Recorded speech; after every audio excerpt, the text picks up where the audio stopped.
Hola, buenas tardes. Bienvenidas, bienvenidos al último día de actividades del Kilómetro América aquí en la Biblioteca Gabriel García Márquez. Les recuerdo, tenemos ahora mismo esta mesa. Más adelante, al final de esta conversación, tenemos arriba, en la sala que está acá arriba, quien ya ha venido antes al Kilómetro ya lo recordará. ¿Tiene nombre la sala? ¿Cuál es el nombre de la sala, Neo? Bueno, la que parece... Sí, Pronovias. Sí. Y ahí haremos la mesa de la tómbola, donde estarán Nona Fernández, Gabriela Cabezón Cámara, Rodrigo Rey Rosa y Horacio Castellanos Moya, con la participación también de Ana María Iglesia. Y después de eso volveremos aquí a cerrar las actividades en la biblioteca con el espectáculo de literatura oral de la poeta brasileña Luisa Romao. Y hoy tenemos Macondo, la Fundación de la Ciudad. Creo que era muy simbólico terminar con esta mesa en esta biblioteca, ¿no? Y tenemos a Miguel Tapia, de México, a Gabriela Cabezón Cámara, de Argentina, y a Nona Fernández, de Chile, y de moderador al escritor, poeta, narrador Juan Vico, autor de, entre muchos otros y muchos títulos, su libro más reciente es Los Regresos, y no digo más, los dejo. Y las cosas útiles las dirá. Útiles, bueno, recuerden que desde hace 2 años el festival propone también una fiesta cultural muy divertida. Es esta noche en el Bar Cultural La Contra, en el barrio de Gracia. La entrada es gratuita, pero el aforo es limitado. Así que los que tengan ganas de mover el esqueleto, de sacarles los mejores pasos a nuestros escritores y escritoras, pues estar allí a las 10, entrada gratuita. Simplemente es llegar, les ponen el sellito del KMA. Y bueno, ya luego pueden entrar y salir las veces que quieran. Y habrá música, estará la banda sonora de nuestros autores, jugaremos a adivinar un poco cuál es la canción de cada uno y ese tipo de cosas. Así que muy invitados a la fiesta que se llama Pulpa de Camarindo. ¿Ok? Gracias y que disfrutemos la sesión.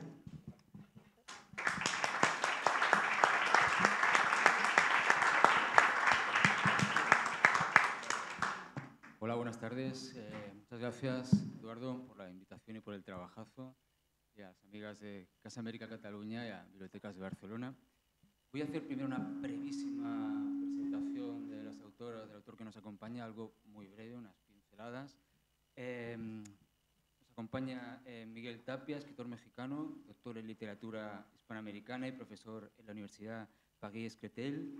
Es autor de los libros de cuentos Los Caimanes y Señor de Señores, así como de las novelas Los Ríos Errantes, Tumbas de Agua, libro del que hablaremos hoy, que obtuvo el premio de novela Ciudad de Estepona, y del famoso y nunca igualado corrido del Kikón Uriarte.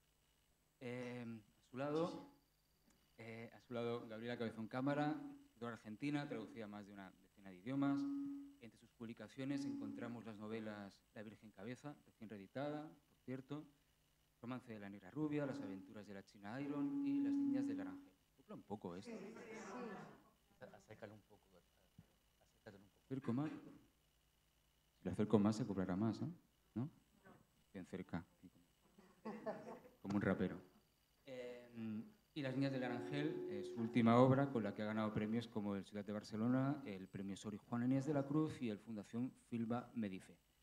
Por último, aquí a mi lado, Nona Fernández, actriz y escritora chilena, autora de las novelas Mapocho, Space Invaders, Chilean Electric y La Dimensión Desconocida, con la que recibió también el premio Sor Juana Inés de la Cruz, así como del ensayo Voyager, textos, todos ellos traducidos a diversos idiomas.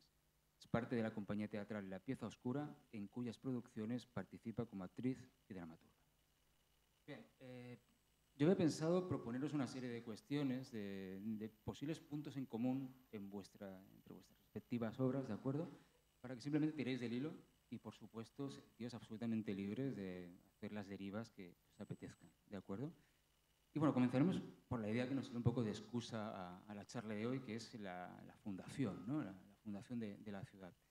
Evidentemente, la idea de fundar un lugar activa de inmediato todo tipo de resortes que tienen que ver con la memoria personal, con la memoria colectiva, con la historia, con la política, con la literatura, es decir, con la construcción de discursos.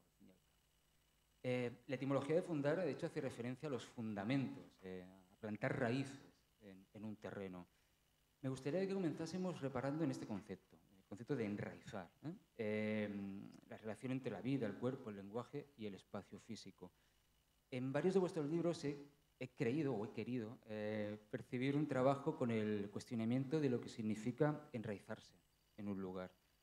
Pues los personajes yo diría que sufren un desplazamiento constante, un poco como si anduviesen con las raíces al aire, digámoslo así, ¿no? Es evidente en las travesías que conforman tus dos últimas novelas, Gabriela, también en los recorridos fantasmales de los personajes de Mapocho, Nona, que transitan algo así como un tiempo fuera de quicio, y en el protagonista de Tumbas de agua, en el caso de Miguel, incapaz de sentir la pertenencia a ningún lugar, creo yo. Es como si la fundación oficial de los lugares hubiera dejado a sus personajes un poco al margen y de ahí naciera su fuerza novelesca. Y la cuestión es esta. ¿Sentís que vuestros personajes transitan por el margen con respecto a esta idea de la fundación oficial? Transitan por el margen. Bueno, supongo que comienzo yo. Democráticamente comienzo yo. Yo creo que ahora que hablabas de la fundación, me parece que es una idea central cuando hablamos de ciudad, es decir, cada vez que se escribe una ciudad hay que fundarla, o sea, toda ciudad escrita tiene que ser fundada, o por lo menos refundada, ¿no? Las ciudades nunca son las ciudades reales, siempre hay que inventar una ciudad para escribir sobre ella. En lo personal, yo considero que tengo una mente poco espacial, poco gráfica. Y lo que yo siento que mi idea de un lugar, de un sitio en un texto, es no tanto la idea geográfica o topográfica, sino las sensaciones que hacen que un personaje pueda ubicarse en un lugar preciso, ¿no? Y eso para mí es la idea del lugar. Entonces, por definición, los personajes, para hablar de tu idea del margen, crecen en lugares en los que se sienten, a los que pertenecen de alguna manera, pero nunca totalmente, ¿no? Entonces, yo creo que forzosamente todos los personajes, como todas las personas, erramos continuamente, ¿no? O sea, sí. La respuesta a tu pregunta es sí, que creo que sí, pero me quedé pensando más en esta idea de la fundación, ¿no? Y de cómo en la literatura, ¿no? Es decir, la novela Tumbas de agua de la que tú hablaste transcurre, no se dice literalmente, pero transcurre en mi ciudad natal, que es Culiacán, en el noroeste de México, y para mí Culiacán no es una ciudad en el valle, ¿no? En un valle que va por un lado termina en el mar y por el otro termina en la montaña, en lo que es la Sierra Madre, en el norte de México. Yo diría que es más bien un lugar en donde existe continuamente, por ejemplo, la amenaza de que una depresión tropical llegue desde el mar, choque con la montaña y se venga montaña abajo en forma de ríos desquiciados. Yo siento un poco así, pues, ¿no? O sea, es la sensación del personaje que está parado en un sitio lo que define el lugar, ¿no? Es la idea que me viene ahora hablando de fundar un lugar literario es fundar la relación del personaje con el sitio en el que se encuentra.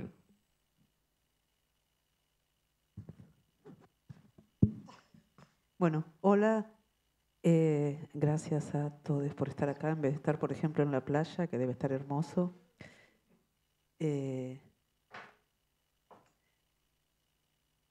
A mí, en la educación argentina, la fundación, la palabra fundar, tiene que ver, por ejemplo, la fundación de Buenos Aires, la fundación de Santa Fe, que siempre es como algo trágico y siempre tiene una imagen que se repite, que es gente de armaduras con una espada así y unos pobres indios que están como saludando y no saben a qué se les viene, como tremenda.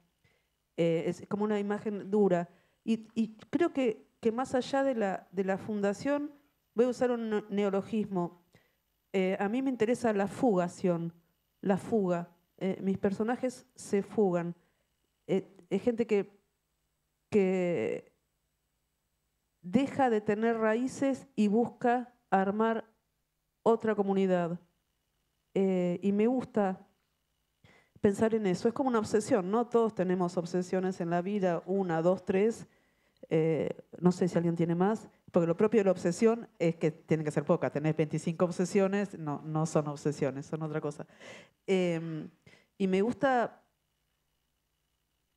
pensar en eso, en la posibilidad de crear nuevas comunidades, en la posibilidad del encuentro. Y en cuanto al pensamiento espacial, me cuesta pensar en espacio. Tiendo más a pensar en términos de relaciones sensoriales, porque me parece que es mucho más vívido la creación de un lugar si lo representas por imágenes. No sé cómo lo representarías de otro modo ahora que lo pienso. Por ahí estoy diciendo pavadas. Puede ser. Y me gusta pensar en la existencia y la percepción de los cuerpos y sus relaciones, tanto con los cuerpos de los otros personajes como de todo lo otro que vive alrededor o adentro o afuera o abajo o arriba y hace posible esa vida o la complica, o sea, tensiones y solidaridades. Pero ahora me gustaría, no sé, que tuviéramos un encuentro global en donde pensemos nuevas comunidades y nuevas relaciones interespecies, como unas nuevas megaciudades, mega en el sentido de nuevas relaciones, en las que se tenga en cuenta a lo otro que vive también como existente y como respetable y necesario. Y a mí me encantaría que hiciéramos eso y estoy pensando esas cosas. Sabes, es curioso porque me pasa lo mismo que la Gaby cuando pienso en la palabra fundación y pienso en la fundación de por lo menos de las ciudades chilenas, tiendo a tener un problema con la palabra fundación, que en realidad viene de fundamento, no tiene ningún problema, pero hay una carga en Latinoamérica con la palabra fundación. Y claro, yo creo que, intentando responder lo que tú dices, creo que parte del ejercicio literario de este libro de Mapocho que mencionaste es hacerse cargo de todos los personajes que quedan al margen de esa fundación, desde el origen, ¿no? Fuera de la historia, fuera del orden, fuera de la organicidad de la ciudad, fuera del sistema, ¿no?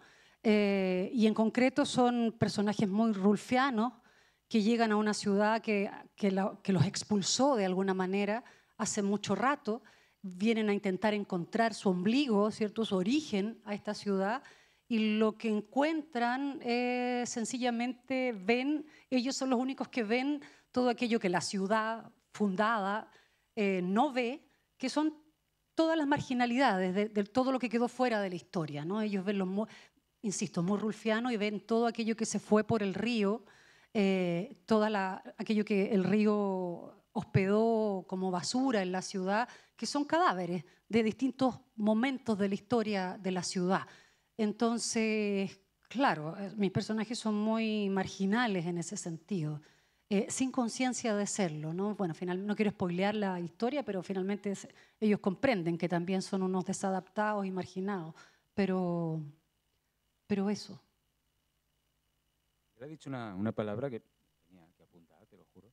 Refundar, ¿no? Es decir, me parece muy interesante esa idea de la literatura como fuerza refundadora. Y es que la literatura es capaz de hacer frente a esa fundación que además comentáis que en Latinoamérica tiene esas connotaciones tan oficialistas, tan del espadón sobre los hombros, ¿no? ¿Creéis que puede la literatura ser de algún modo una fuerza refundadora? Preguntita. Bueno, me lanzo. Me refiero a la capacidad de subvertir, evidentemente. No, por supuesto. En el imaginario, en la creación, en ese espacio otro, ¿no? Que es la literatura, en el sueño. Siempre pienso que ojalá la literatura tuviese la posibilidad de generar cambios reales, ¿no? Pero está ahí instalada en ese lugar que es otro lugar, ¿no? Que no por eso es menos importante y menos necesario. Y claro, yo creo que sí, en ese lugar refundamos o replanteamos o reciclamos o reorganizamos nuestros espacios, nuestras relaciones, nuestras arquitecturas, nuestras formas de ser. Un poco lo que Gabriela también estaba diciendo, en ese espacio que es la literatura también podemos ofrecer alternativas, ¿no? No es que lo pensemos tanto cuando lo escribimos, ¿no? Pero empieza a salir esa necesidad y al salir esa necesidad aparecen otros espacios, otras formas, otras prácticas, que a lo mejor es la fantasía de lo que nos gustaría que ocurriera. Volviendo a Mapocho, que es el libro del cual mencionaste, claro, a uno le gustaría que los márgenes de la historia fueran muchísimo más amplios para que no tuviesen solamente una versión y no cupieran... ¿Cupieran? Sí. Es una palabra horrible, ¿no? Pero no cupieran solamente algunas o algunos en esa historia, ¿no? Y la propuesta del libro, supongo, lo puedo observar ahora con el tiempo y lo estoy pensando con ustedes, ofrenda la idea de que caben más en la historia, ¿no? Podrían caber más si lo deseamos. Nos gustaría que cupieran más, ¿no? De hecho, en Chilean Electric también podemos ver un poco esto, ¿no? Cómo la llegada de la electricidad sirve como excusa para refundar Santiago, en cierto modo, ¿no? Claro. Bueno, y ahí jugamos con la idea de la luz y la sombra, ¿no? La luz llega, el progreso llega, y cuando llega se supone que una ciudad es lo bueno para la ciudad. Sin embargo, el libro y mi propia fantasía plantea todo lo que quedó por debajo de la luz, ¿no? Todo lo que no vemos, todo lo que se ensombreció gracias a la luz, al foco, a la pantalla, al neón, y de ahí en adelante hasta todo lo que sabemos, ¿no? La ciudad que no duerme. Y quería volver a la idea de fundación y volver a este enredo de imágenes como de la conquista, ¿no? Y las fundaciones de las ciudades. Y voy a volver a plantear algo que planteé ayer, que lo planteé gracias a la pregunta inicial que nos hizo el festival para grabar los videos. Esto de qué ciudad te parece interesante, de qué ciudad te parece interesante y desafiante escribir.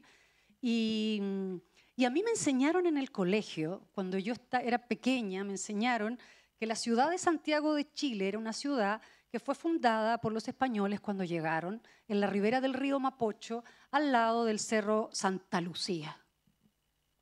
Eso lo sabía y cualquier santiaguino, santiaguina o chileno te lo va a decir siempre. Y hace 15 años descubrimos, no, mucha gente, descubrieron los arqueólogos que hay bajo mi ciudad otra ciudad, que es un asentamiento incaico. Ni siquiera es una ciudad, porque el concepto de ciudad es español.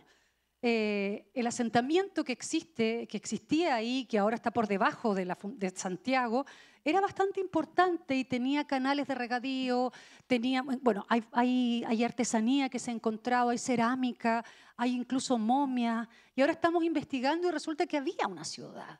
Y que claro, efectivamente España llega y se posa sobre esa ciudad, ¿no? Y aprovecha eso que existe y sobre eso se organiza y cuadricula y pone una plaza y bueno, y todo lo que ya sabemos, ¿no? Pero es interesante pensarlo así también. Yo creo, digo esto para que entiendan también por qué nos cuesta agradar la ciudad, la idea de fundación de una ciudad.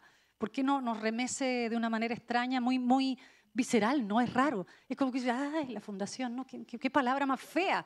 Y en realidad no es culpa de la palabra, ¿no? Y eso que la tenemos aquí detrás, ¿no? Es verdad.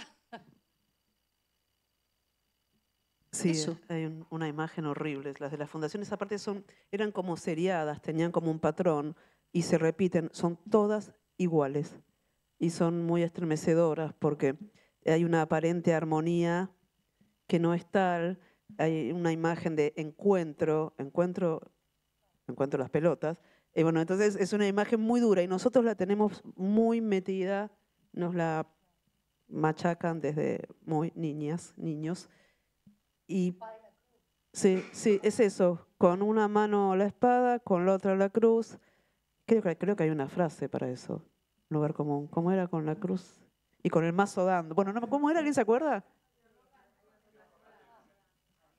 A Dios rogando y con el mazo dando. Bueno, ahí está, esa, que se ve que es una costumbre antigua, que tampoco, bueno. Y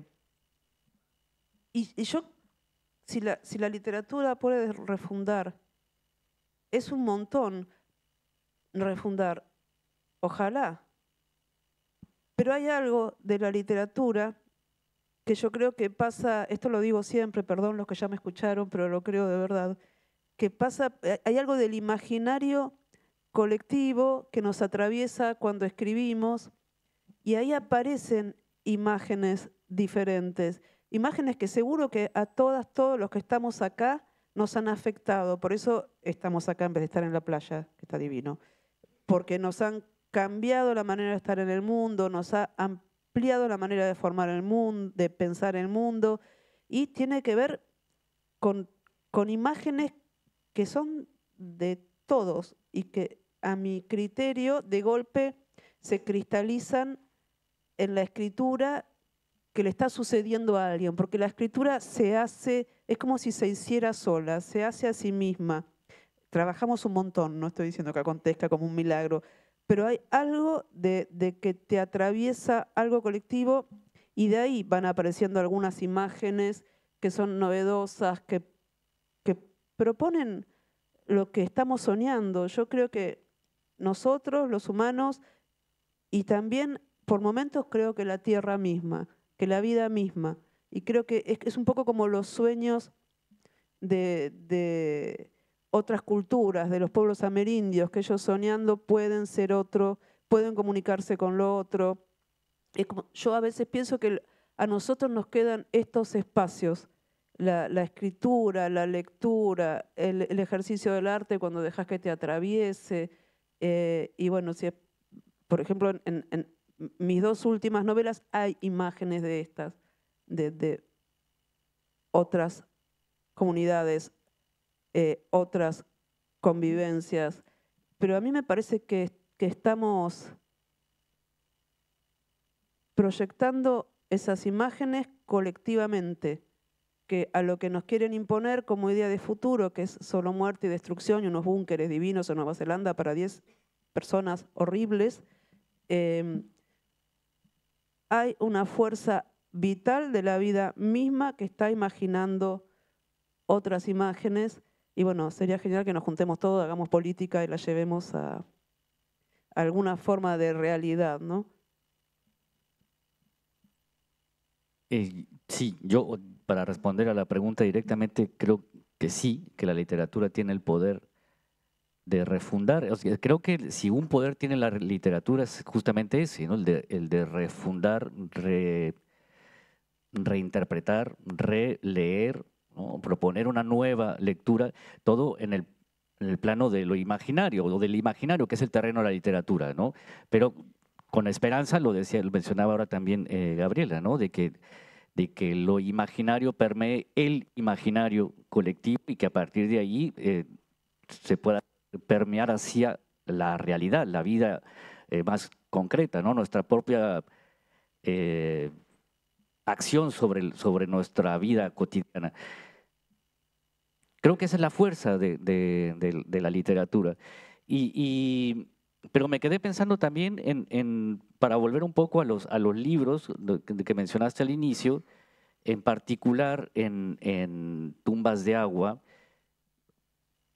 Estaba pensando, no creo que se trate allí de una fundación, o sea, más allá de fundar la ciudad ficticia sobre la que va a suceder el relato, creo que más bien es la pregunta que se hace el texto sobre la ciudad es ¿quién fundó esto? ¿No? O sea, ¿quién fundó este desastre de ciudad en el que estamos viviendo? El personaje está como vagando entre dos, a lo largo de una grieta, ¿no? Que está partiendo la ciudad en dos. Voy a intentar hacer un resumen muy, muy breve, perdón.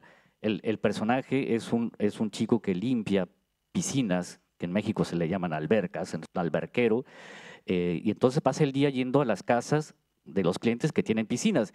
En una ciudad como esta, en el noroeste de México, por lo menos la mitad de las personas que tienen piscinas son gente que ha ganado dinero de manera ilícita. Bueno, la otra mitad también, solo que la otra mitad es, digamos, oficializada y esta no. Básicamente son delincuentes, narcotraficantes, para ir rápido. Y entonces se la pasa metido en casa de estas personas y ve el mundo en el que viven, ve como una manera que tienen esas personas de relacionarse con el entorno, Y eso es lo que a él, esa es la grieta a la que me refiero, ¿sí? Y la pregunta que recorre el texto es, ¿cómo llegamos aquí? O sea, ¿cómo apareció esto en una ciudad? ¿Quién permitió? ¿Cómo nos sucedió esto? ¿No? Entonces, va bien, la pregunta es esa, ¿quién fundó este desastre? ¿Cómo se fundó? ¿De dónde salió? Me interesa mucho también en vuestros libros la tensión entre el espacio natural, el espacio libre, el espacio incontrolable y el espacio artificialmente delimitado. Tengo la sensación, ya me diréis qué os parece, que la idea de ciudad es un poco boicoteada en algunos de vuestros textos a veces. Y a veces esa fractura de orden establecido guarda relación con el agua, curiosamente, en varios de vuestros libros. No se me ocurre ciudad más porosa, de fronteras más movedizas que el Santiago que retrata Nona en Mapocho, una ciudad fantasma atravesada por ese río en descomposición que arrastra la historia del lugar, la memoria de los personajes. En Tumbas de agua, lo acabas de comentar, Miguel, bueno, esto se deja claro desde el título, ¿no? Las piscinas omnipresentes en la novela son eso, porciones de agua civilizada y amenazada siempre por la vida que se abre paso, por la corrupción del agua que se encarga de detener el protagonista con sus potingues químicos y demás. Evidentemente, esta corrupción es un correlato de la sociedad que rodea al protagonista. Y La Virgen Cabeza, parte de la acción transcurre en una villa miseria, un barrio pobre de las afueras de Buenos Aires, es casi una ciudad dentro de otra ciudad, y sus habitantes la transforman de un modo maravilloso a través precisamente de la llegada del agua, ¿no? Del acuático.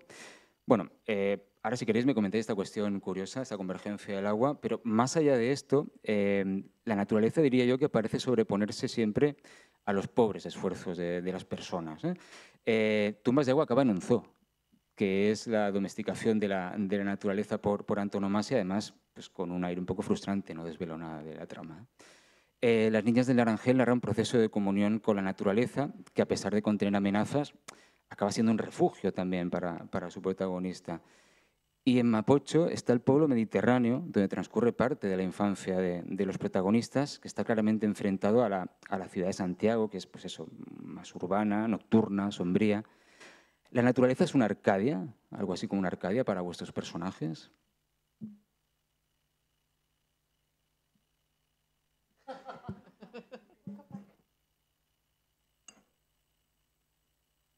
Me parece que la naturaleza hoy es una Arcadia para todos, ¿sí?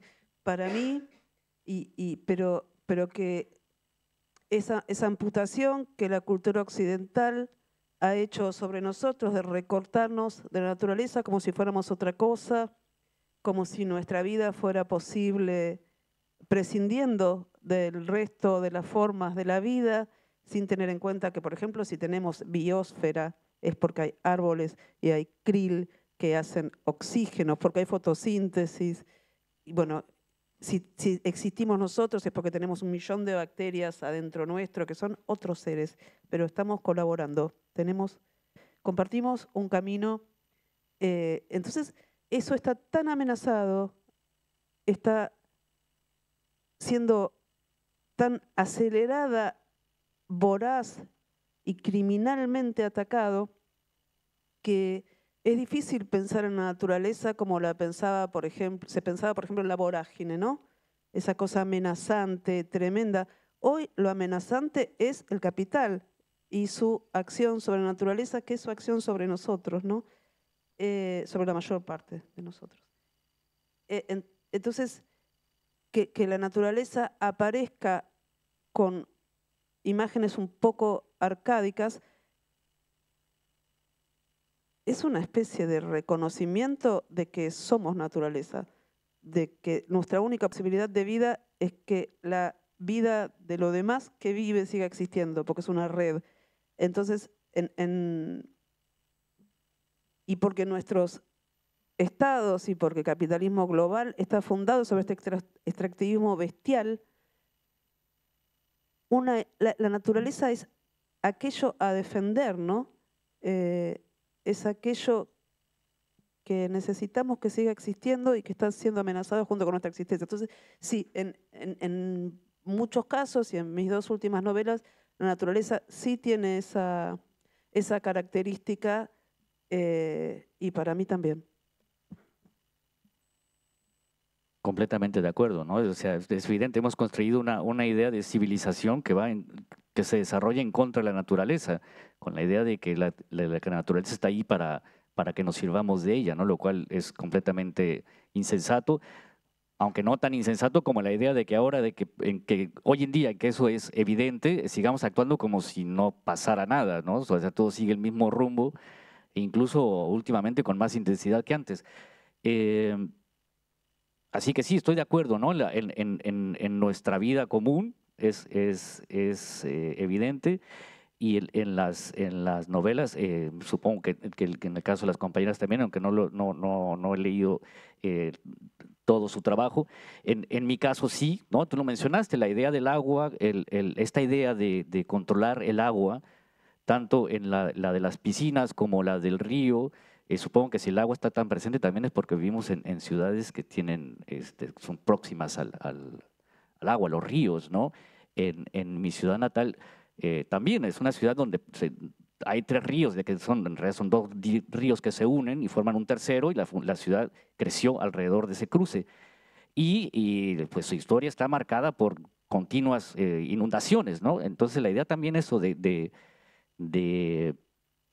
utilizar el río como recurso económico, ¿no? Para desarrollar un asentamiento, pero cuando el río cada vez que tiene, o lo que sea, ¿no? O sea, es una fuerza que no hemos logrado controlar todavía, ¿no?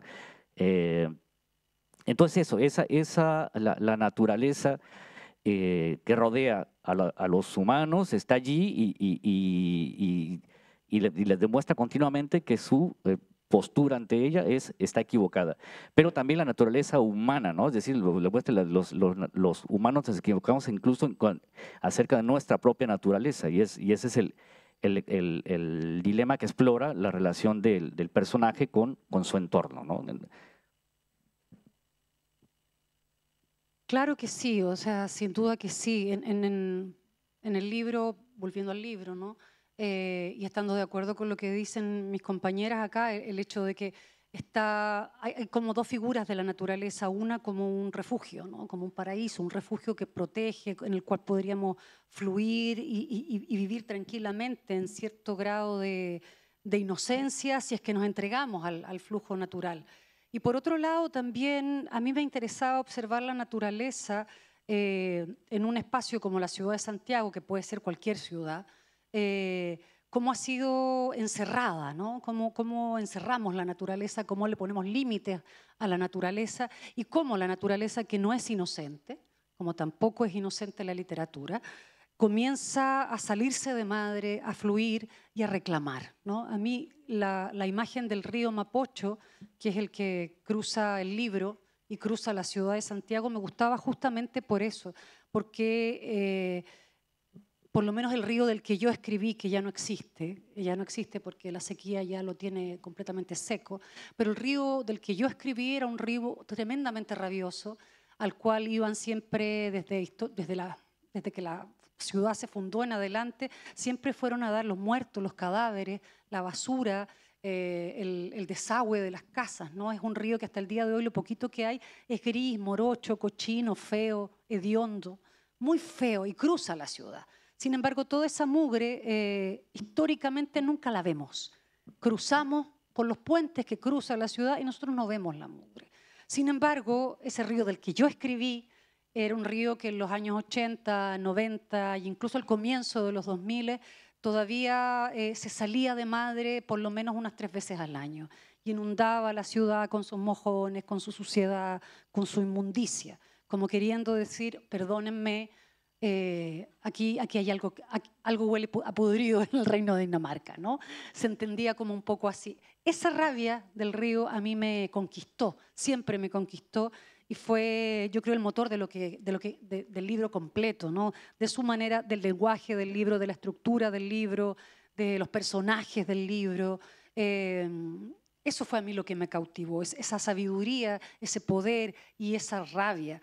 Y además quiero aprovechar de contar algo también. Yo partí ese libro sin saber que iba a escribir del río, ¿no?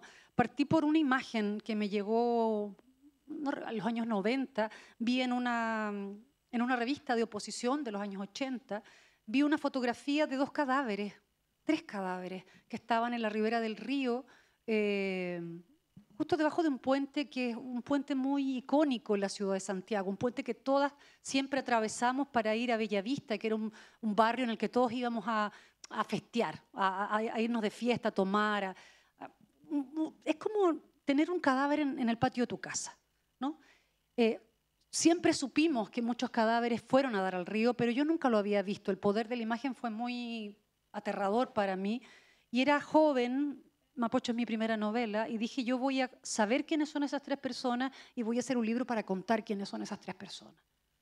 Fracasé completamente, nunca supe quiénes eran esas 3 personas, no hubo caso, pero sí me llevó a una investigación en la que yo me di cuenta que el río se había llevado muchos cadáveres a lo largo de la historia y que esa imagen era una imagen espejo que se repetía una y otra vez en distintos episodios de la historia desde la conquista en adelante. Y me aterré porque sentí que teníamos una vocación para ir a dejar al río lo que no servía y qué brutal que sean cadáveres también, porque una cosa es la basura, otra cosa son nuestros desechos orgánicos y otra cosa son los cadáveres, aquellos que no nos sirven tampoco. Y así se estructura el libro, ¿no? Con distintos episodios de la historia de la ciudad, con distintos cadáveres que van a dar allí y con distintas salidas de madre del río que a lo largo de los años, desde la conquista en adelante, siempre fue saliéndose de madre. Esa idea de esa fuerza natural, que a lo mejor no es la idea del cobijo ni del paraíso, ¿no? Pero sí es la idea de la rebelión y de la rabia. A mí hasta el día de hoy me cautiva con el río, pese a que ya casi no existe. Otra fuerza natural es la infancia, evidentemente. Las vuestras son novelas, yo diría como novelas de formación vueltas del revés, si me permitís, como novelas de deformación casi, diría yo, ¿no? Es decir, la infancia revivida de los protagonistas de Mapocho está recreada por ellos mismos en esa condición fantasmal, ¿no? que tienen en la novela, que sabemos si están muertos, no están muertos, están transitando la ciudad de esa forma fantasmagórica. Tenemos a las niñas indígenas que acompañan a Antonio en Las niñas del Naranjel, que acaban enseñando más al protagonista que al revés, seguramente. Digamos que no son las niñas las que aprenden, sino el adulto, en cierto modo, ¿no? Y la infancia, bueno, apenas vivida o apenas se ve de Joaquín, el protagonista de Tumbas de Agua, que yo creo que se refleja en sus 2 hermanas. La pequeña, que es esa niña que aún vive esa condición y que aún es salvable, digamos, y la hermana adolescente que está a punto de irse de casa y que, bueno, por un lado quiere reaccionar a esa sociedad en la que vive, pero que tenemos la sensación de que va a ser carne de cañón también, ¿no? Entonces, bueno, yo os quería preguntar si os parece que la infancia, su recuerdo, su recreación, es un buen modo, ¿o no?, de desestabilizar pues, todo esto de lo que hablamos, la mitología oficial. Me toca a mí, creo. Sí, yo creo que más que la infancia es ese momento, ¿no? En que se comienza a quedar atrás la infancia, que es como una suerte de despertar o al revés, ¿no? Pero bueno, es un momento fundacional, para hablar otra vez de fundación, en la vida de cada persona, en la entrada a la adolescencia, por ahí, ¿no? En el que empezamos a tomar conciencia de nuestro poder individual, nuestras capacidades individuales, de nuestros apetitos individuales, y yo creo que me interesa más ese periodo, ¿no? El periodo en el que está esta hermana de Joaquín, ¿no? Que se deja tentar por el poder que le da su propia belleza física, ¿no? Y que le da ante esas personalidades, vecinos tan poderosos que tiene, ¿no? Que son gente humilde como ella, de condición humilde originalmente, pero convertidos en señores poderosos. Y ella está tentada, ¿no? de dejarse atrapar por esa promesa. Y el hermano, que está más o menos en una situación, digamos, que viene del mismo mundo, pero él se mantiene firme, es un poco necio, es terco, no quiere caer en esto. Joaquín se siente él mismo como esos productos que usa para limpiar el agua de las piscinas. Cree que puede retener todavía un poco, ¿no? Y preservar su casa como si fuera una piscina de la corrupción. Y tengo, o sea, sin proponérmelo, ¿no? Ese tipo de personajes en ese momento de su vida vuelven en otros textos, por alguna razón que no lo sé, ¿no? Una de estas obsesiones de las que hablaba quizás Gabriela, que por supuesto también las tengo, ¿no? Y que son, quizás más que obsesiones, son como, sí, pero a mí se me presentan más como imágenes, ¿no? Creo que algo tiene que ver en este retorno de personajes en ese momento de su vida. Voy a seguir yo. Muy bien. Ayer nos preguntaron también algo similar, perdónenme si me llego a repetir, estoy intentando buscar otra respuesta para no repetirme, pero claro, la infancia es un espacio fundacional para todas las personas, ¿no? Ahí está la semilla de lo que somos y cargamos con eso, nos guste o no nos guste. Allí está todo. Si hemos hecho alguna terapia, yo creo que todas aquí deberíamos haberlo hecho.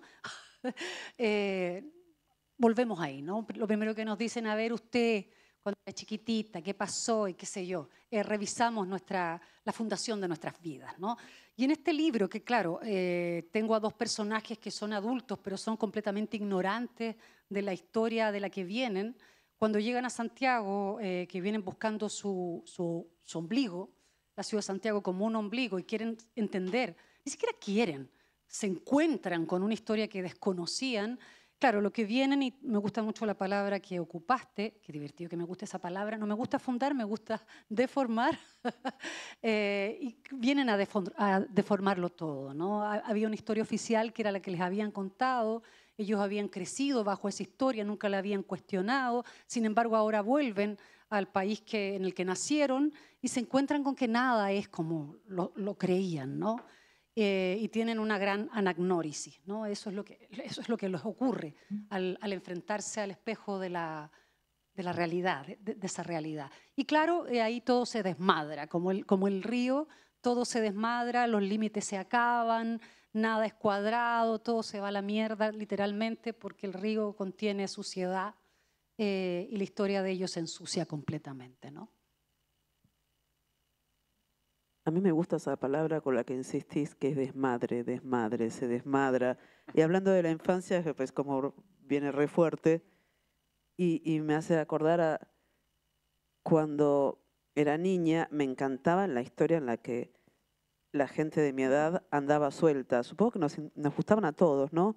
Como es rara la historia que una niña está con su mamá y su papá, y eso hace una novela o un cuentito infantil. En general están solos los niños. Y siempre me pareció muy interesante. Nada que ver con lo que yo escribo ni nada, pero nada, pensando en el desmadre. ¿Te parece que nada que ver? Por ahí sí, ¿no? Ay, piensa. Tenés razón. Sí. Sí. Siéntese en el diván. Yo hice terapia un montón de años. Igual se me pasa. No, y lo que yo hago, yo escribo, a mí me pasa que con la infancia tengo una relación con mi propia infancia y también un descubrimiento relativamente tardío de las infancias, o sea, un encuentro con niñas y niños la manera en que eso me afectó, ¿no? Yo no soy madre, pero sí participé en la crianza de dos niños y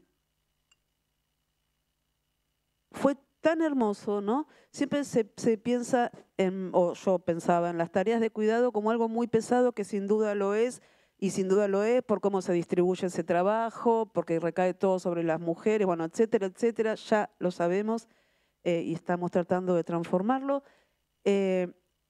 Algunas estamos tratando de transformarlo, algunos, qué sé yo, no importa, en este momento.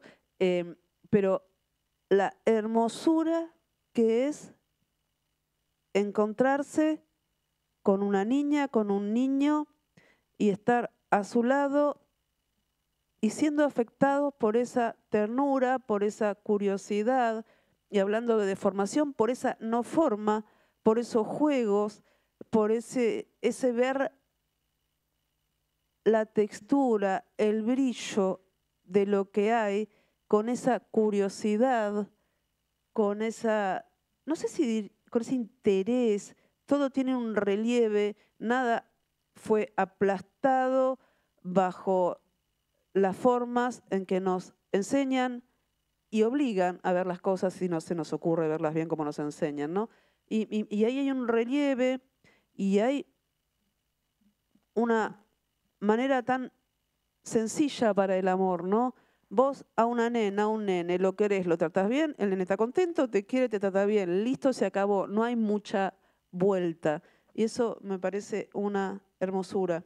Y las preguntas de las criaturas son alucinantes.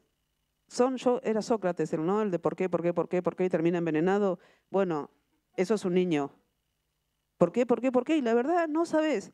Y si realmente escuchás la pregunta y tratás de contestarla realmente, no hay biblioteca de filosofía que te ayude y ni que te alcance, porque la verdad no sabemos por qué. Termina siendo ¿por qué? Porque sí. Y eso me parece muy genial, porque si es porque sí, entonces puede ser porque sí de otra manera.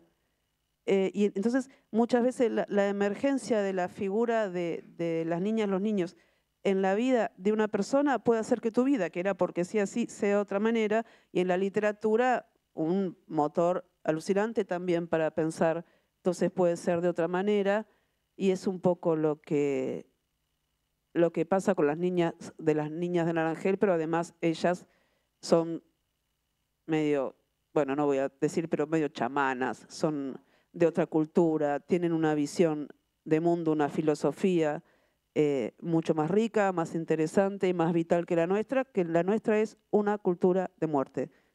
Estamos subjetivados en una cultura tanática en la que podemos pasar por arriba de un río lleno de basura y no pensar, ¿qué va a ser a ver de esta ciudad sin agua? Hola, necesitamos agua. Bueno, nada, eso.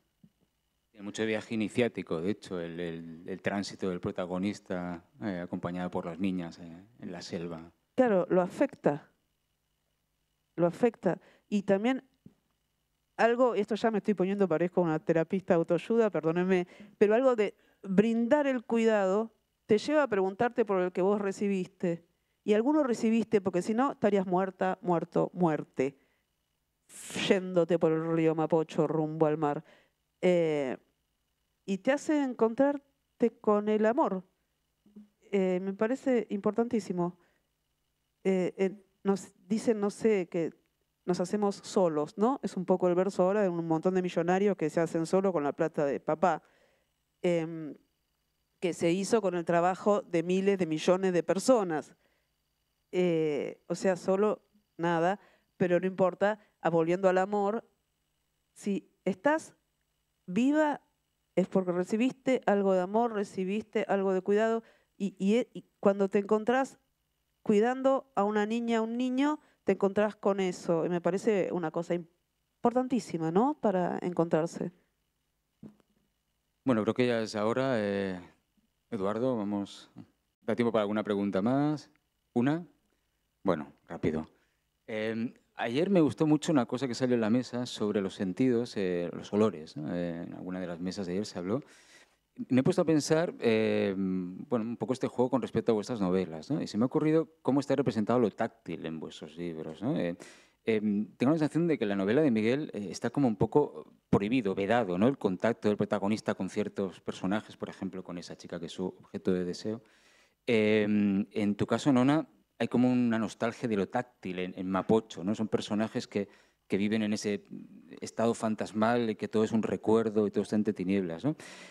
Y en el caso de la última novela de Gabriela, bueno, es el descubrimiento, el contacto de los personajes, es la verdad prácticamente, esos personajes que duermen juntos y hacen como un solo organismo. No sé cómo veis esto así ya para acabar. Son difíciles tus preguntas, ya, oye. a ver.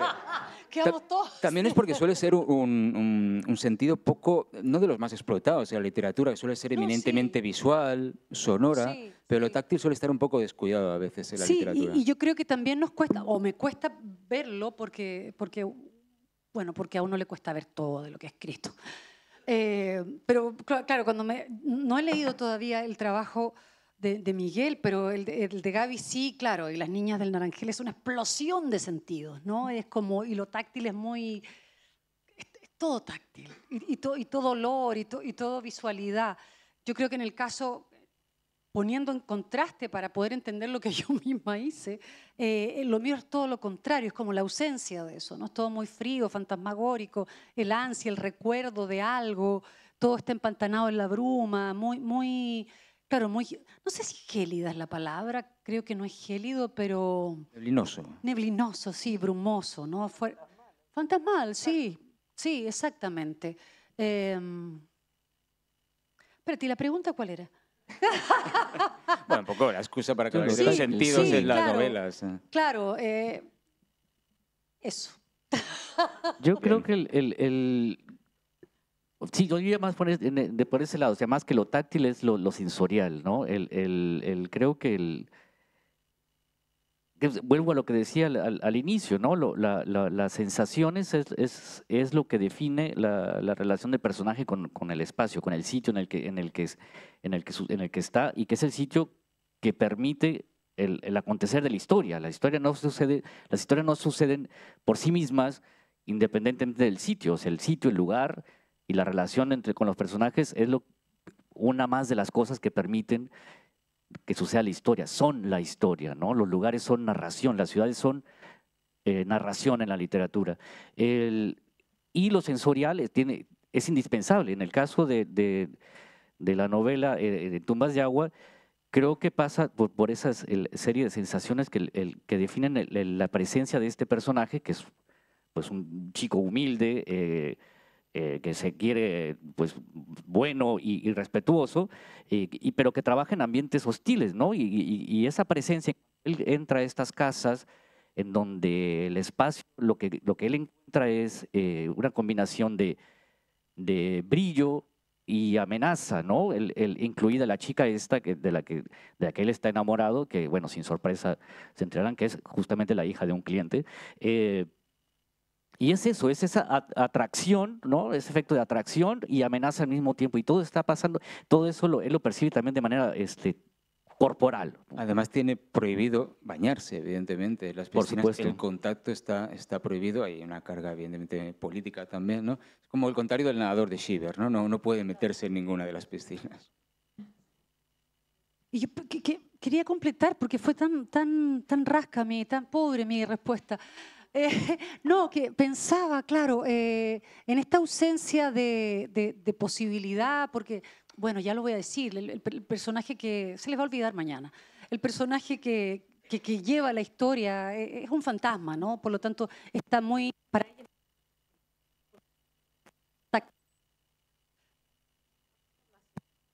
¿aló? Sí. Pero claro, está en constante recuperación, ¿no? O sea, ella va habitando una ciudad en la cual va reconociendo espacios y va descascarando los espacios, y a partir de esas grietas recuerda. Y el recuerdo le trae el olor de su abuela, el delantal de la abuela, los pechos, el olor a colonia, y está en ese constante ejercicio, ¿no? Que es el de la nostalgia, sin duda, y la del recuerdo como un ejercicio presente también, como de traer, bueno, y de hecho en la novela pasa eso, el recuerdo trae a los personajes también para volver a lo táctil, de alguna manera. Claro, se echa mucho en falta eso ella, A ¿no? veces nota que de repente le cae sangre de la herida. Claro, claro, sí. Pero es la evocación tal como dijiste. Lo sensorial. Bueno, lo sensorial es lo que da cuenta de estar vivo, ¿no? Entonces, en las novelas, intentar representar sensaciones es intentar representar la vida. Y también a mí me gusta pensar en lo sensorial cuando escribís, como que subrayar lo sensorial en los personajes, en toda clase de personajes, pero también subrayar lo que es sensorial cuando escribís. Yo sé cuando un texto está funcionando porque algo me vibra en el cuerpo. No sé decir bien qué es, pero viste que sentís una cosita que es como un zzzz, y sabés que está bien. Y siempre está tan disociado, o tradicionalmente estuvo tan disociado el cuerpo de la escritura, como si uno escribiera, no sé con qué, ¿con qué vas a escribir? Con el cuerpo. O sea, no puedes hacer otra cosa. Y siempre me interesa pensar eso. Y otra cosa que me está interesando pensar ahora y que estoy explorando es cómo un aparato perceptual, es decir, los sentidos con los que estás dotados, te configura un mundo. Entonces, nosotros tenemos los sentidos que tenemos y concebimos este mundo. Una abeja puede percibir la radiación ultravioleta de la luz y cuando ve un jardín, está viendo algo que se parece a una vía láctea de todos colores. Tiene otro mundo. Una garrapata que solo tiene un sentido de temperatura y un sentido de olfato, entonces eso le sirve para estar en una hojita así, hasta que pasa algún bicho que emana determinado olor y emana calor, entonces se arroja y come, pero puede estar como un par de años latente hasta que esos sentidos la activan. Tiene otro mundo, o sea, vivimos en un mundo hecho de un montón de mundos que cada aparato perceptual va armando. No sé, me parecería divino poder, por ejemplo, hacer algo con eso, imaginar cómo sienten los otros. ¿En qué mundo vive lo otro que vive? Y cómo entre todos esos mundos andamos todos circulando. No sé, es una pregunta que tengo y que me reinteresa para pensar. Bueno, pues muchas gracias. Perdón, un segundo. Sí, si Miguel. me puedo tomar 15 segundos para Por hacer favor. un anuncio, una invitación. Perdón, preferiría no hacerlo como Barleby, pero prefiero mejor sí hacerlo. Voy a presentar este libro, que es la última novela, la del título larguísimo, que me ahorro para ahorrarme tiempo, el sábado a las 6:30 en se puede decir la librería, sí, no, Lata Peinada. Bueno, ya conocen todos. En la misma donde va a presentar Francisco. Francisco lo presenta a mediodía, yo a las 6:30 de la tarde. Los que quieran venir, me encantará verlos por ahí y ya está. Gracias. No os lo perdáis. Gracias, Nona, gracias, Gabriela, gracias, Miguel, gracias a todos y a todos.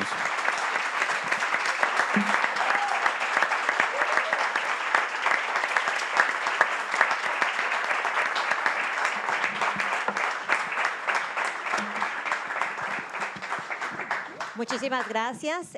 Recuerden que entonces ahora vamos a la mesa de la tómbola, que la hacemos en la sala de arriba. Tenemos 5 minutos para comenzar.